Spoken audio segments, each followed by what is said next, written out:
Hello दोस्तों, मेरा नाम है प्राजिता और आपका ये विद्यार्थी.in भाई बहुत बहुत स्वागत है।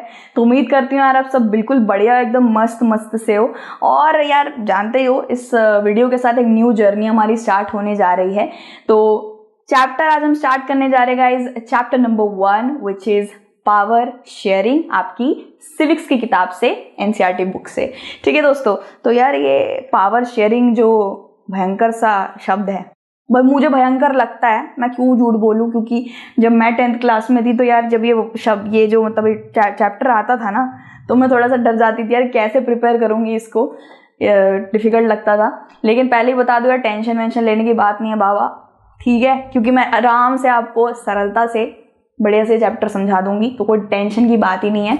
अब यार सबसे पहले मैं आपको, मेरे वरना कांटा सा लगता रहेगा दिल में, सबसे पहले ये जो शब्द है ना पावर शेयरिंग, इसको समझा देते हैं आपको।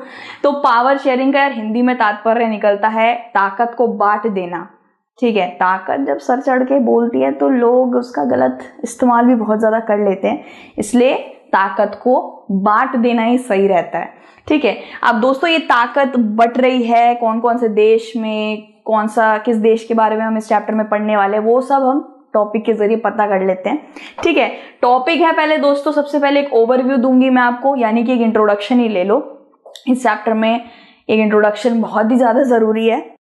ठीक है, इंट्रोडक्शन मिस मत करना किसी भी चैप्टर का।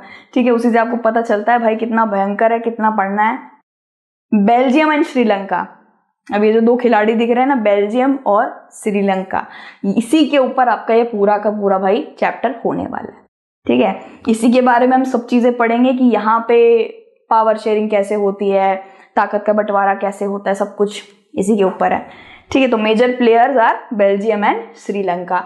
तीसरा जो भाई, तीसरा टॉपिक का नाम तो देखो यार, अब ये कैसे बोलूं मैं, मेरी जीभ टेढ़ी हो जाएगी इसमें, चलो कोशिश करते हैं। मेजर मेजोरिटेरियनिज्म, वाह, हमें कोई टॉफी भी नहीं देगा, मैंने बोल दिया मेजोरिटेरियनिज्म। ठीक है, इसको बिना देखे तो बोल ही नहीं सकता कोई बंदा। चलो, इन श्रीलंका, ठीक है, क्या भयंकर नाम है यार।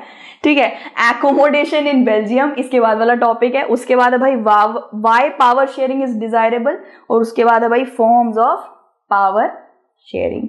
ठीक है, सारे के सारे टॉपिक भाई हमने पढ़ लिए हैं, अच्छे खासे टॉपिक इस चैप्टर के अंदर हैं। इंट्रोडक्शन हम जल्दी से भाई सुप्रभात कर देते हैं शुरू। ठीक है, अब कक्षा 9 क्लास 9th के अंदर आपने डेमोक्रेसी नाम की शब्द तो सुना ही होगा, उसके बारे में हमने बहुत पढ़ा है, डेमोक्रेसी। लेकिन मैं यहाँ पे आपको बताना चाहूंगी दोस्तों, ये डेमोक्रेसी जो शब्द है, मुझे पता है आपको पता है, लेकिन एक बार रिफ्रेश कर देती हूँ। डेमोक्रेसी का मतलब होता है दोस्तों एक ऐसा देश, ठीक है, जहां पे लोगों के हाथ में सारी ताकत होती है। ठीक है, कोई तानाशाही नहीं होता है। ठीक है, डिक्टेटरशिप, जैसा आपने देखा हिटलर डिक्टेटरशिप करता था।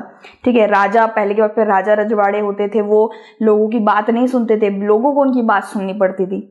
ठीक है, तो डेमोक्रेसी में क्या होता है दोस्तों, इस देश के अंदर लोगों के पास अधिकार है, वो अपनी सरकार चुन सकती है। सरकार को जैसे जैसे बोलेगी नियम कानून बदलने हैं, ये अच्छा नहीं लग रहा, वो सरकार को सुनना पड़ेगा, सरकार को हम ही चुनते हैं। ठीक है, तो उसको कहेंगे डेमोक्रेसी या डेमोक्रेटिक कंट्री, लोकतांत्रिक देश। अब सिर्फ भारत ही नहीं है दोस्तों, ऐसे बहुत सी कंट्रीज है जो डेमोक्रेटिक कंट्री बन चुकी हैं। ठीक है, अब दोस्तों बात यह है कि इस चैप्टर में पर्टिकुलरली हम क्या पढ़ने वाले हैं।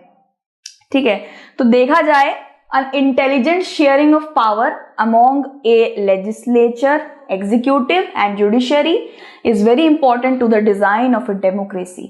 दोस्तों ये शब्द आपने शायद बहुत छोटी क्लास से ही आपने सुना होगा, लेजिस्लेचर, एग्जीक्यूटिव, जुडिशरी, है ना। तो दोस्तों क्या है ना, यहाँ पे लेके चलते हैं, हमारा जो सरकार है, जो गवर्नमेंट है, वो एक पेड़ है। ठीक है, पेड़ की टहनियां होती हैं, तो पेड़ की ये टहनियां हैं, लेजिस्लेचर, एग्जीक्यूटिव, जुडिशरी।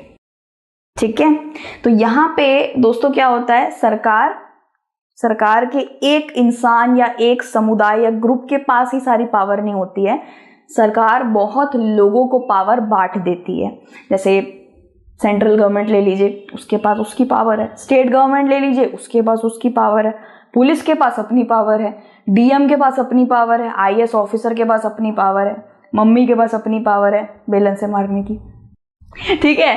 तो आपने देखा होगा गाइज, हर जगह, इवन हमारे घर के अंदर भी ना पावर शेयरिंग हो रखी है। मतलब मेरे पास क्या पावर है, मेरे घर में मेरे पास कोई पावर नहीं है, लेकिन हाँ काम बहुत है, ठीक है। तू बर्तन मांजेगी, तू झाड़ू करेगी, तू खाना बनाएगी, हर जगह ना बंटवारा हो रखा है, ठीक है। तो पावर का भी बंटवारा होता है दोस्तों, आंखों में नहीं पड़ता है हमारे, लेकिन हर जगह पावर बट रखी है, ठीक है। So we start with 2 stories from Belgium and Sri Lanka. Particularly Belgium और श्रीलंका में किस तरीके से पावर शेयरिंग हो रखी है, इसी के बारे में हम ये पढ़ेंगे। फिर से बता रही हूँ यार, रिफ्रेश कर देती हूँ, मैं जानती हूँ आपने पढ़ा है ये अच्छी तरीके से, लेकिन मैं फिर से इन 3 टहनियों को आपको समझाना चाहूंगी। सबसे पहले पे आता है दोस्तों लेजिस्लेटिव। साधारण शब्दों में बोला जाए, the part that makes laws. ये वो टहनी है जो कानून बनाती है, ठीक है। एग्जीक्यूटिव कौन है? ये वो टहनी है जो कानूनों को लोगों द्वारा पहुंचा देती है, लोगों तक पहुंचा देती है। अच्छा कानून बन गया, चलो लोगों तक पास करा जाए, ठीक है, कैरी करती है, ओके। जुडिशरी क्या है? कानून तोड़ोगे वो देखती है, कानून जिसने तोड़ा उसको क्या सजा देनी है वो देखती है, ठीक है। दरअसल बोल दिया जाए तो ये कोर्ट की सिस्टम है, सारे कोर्ट इसी में आ जाते हैं, जुडिशरी में सारे कोर्ट आ जाते हैं, subordinate court, high court, supreme court, सारे कोर्ट इसी में आ जाते हैं जुडिशरी में। तो लेजिस्लेटिव कौन है? कानून बनाने वाला। एग्जीक्यूटिव कौन है? कानून को आगे भेजने वाला। और जुडिशरी ब्रांच कौन है? कानून जो तोड़ता है उसको देखता है भाई, ठीक है, कोर्ट में उसकी पेशी लगती है। अब इससे बहुत बढ़िया था, मुझे दिमाग में अचानक से पता नहीं कैसे पॉप आउट हुआ, गॉड, GOD, गॉड, भगवान, ठीक है। Generator operator destroyer, generator operator destroyer, kind of मुझे ऐसी फीलिंग है यहाँ पे, ठीक है। अब दोस्तों पर्टिकुलरली देखा जाए तो both the stories are about how democracies handle demands of for power sharing. तो पर्टिकुलरली बेल्जियम एंड श्रीलंका के बारे में हम पढ़ने वाले हैं इस पूरे चैप्टर में। बेल्जियम ये बहुत बढ़िया जगह है, बेल्जियम, मैं कभी गई नहीं, जाऊंगी जरूर। बेल्जियम की कैपिटल है गाइस ब्रसल्स, ये एक कंट्री है यूरोप की, ठीक है। और श्रीलंका, भाई श्रीलंका भारत की नेबरिंग कंट्री भी है, और रामायणा के तरफ वही जिनका रुख है, रामायणा पढ़ते हैं, मुझे पता है बहुत लोग, बेसिक स्टोरी लाइन सबको पता है, तो वो श्रीलंका को थोड़ा बहुत जानते ही हैं, ठीक है। तो श्रीलंका पड़ता है आपका साउथ एशिया में पड़ता है एक कंट्री, इसकी कैपिटल है शायद कोलंबो, ठीक है। तो भाई श्रीलंका हमारा एक प्लेयर है, दूसरा प्लेयर है आपका बेल्जियम। ये हमारा इंट्रोडक्शन है, पढ़ने वाले हैं आगे कि कैसे पावर का बंटवारा हो रहा है, लेकिन पर्टिकुलरली इन 2 कंट्रीज के ऊपर ही हम पढ़ेंगे, भारत, UK, इधर उधर कहाँ पे, हम बस इसी पे पढ़ेंगे, ठीक है। बेल्जियम और श्रीलंका देख सकते हो, दूसरा टॉपिक है, तो जल्दी से दूसरे टॉपिक में आके यार हमसे मिलिए, वार्तालाप करेंगे, विषय को समझेंगे, ठीक है। तो यार उम्मीद करते हो आपको ये अच्छे से समझ आया, और do take care of your self, and फिर से दूसरी वीडियो में मिलते हैं। Thank you, bye bye.